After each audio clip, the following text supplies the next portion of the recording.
There's also another overarching sort of reason to manage up. And this is really understanding what I call the truth about bosses.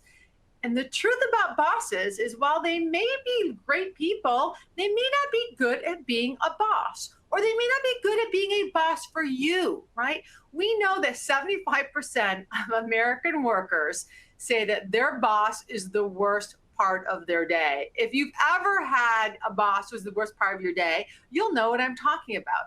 We also understand that poor managers and poor relationships with managers remain one of the top reasons why people leave their jobs and one of the top reasons why we have low employee engagement and low morale. Now, is this because these are terrible people?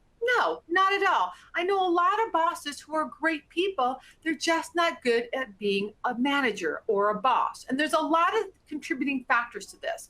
Number one, is organizations still promote people based on their technical skills, their individual contributor skills, and not necessarily on their aptitude or their acumen for managing other people.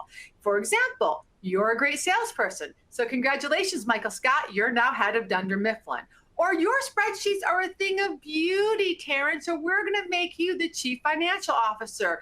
Or, oh my goodness, Megan, you have a gift for gab. So guess what? You are now in charge of public relations, right? So when we do this, when we promote people based on their technical skills, we're not really paying attention to the most important role that they're going to fill as a manager, and that is their ability to manage and develop people. That's number one. Number two is that when we promote people, we don't often train them how to be managers, right? We just put them in the role and then hopefully that they're going to figure it out. Harvard recently did a study where they learned that most people get their first taste of being a manager or a supervisor sometime in their late 20s or early 30s.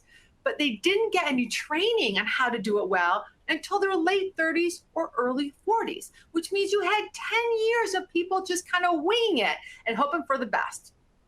The third thing that happens is that there's in a lot of organizations, the only way to get a promotion or to get a raise or to get that corner office is through going into leadership and management.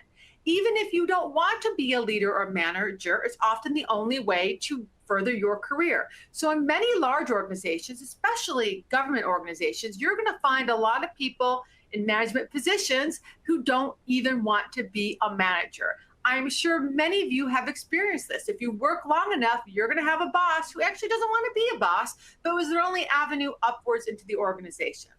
And then the last thing that we're experiencing right now is that few managers were prepared for remote work. And when we all went pandemic isolation, remote work, it was a big struggle for some managers because they didn't know how to do it.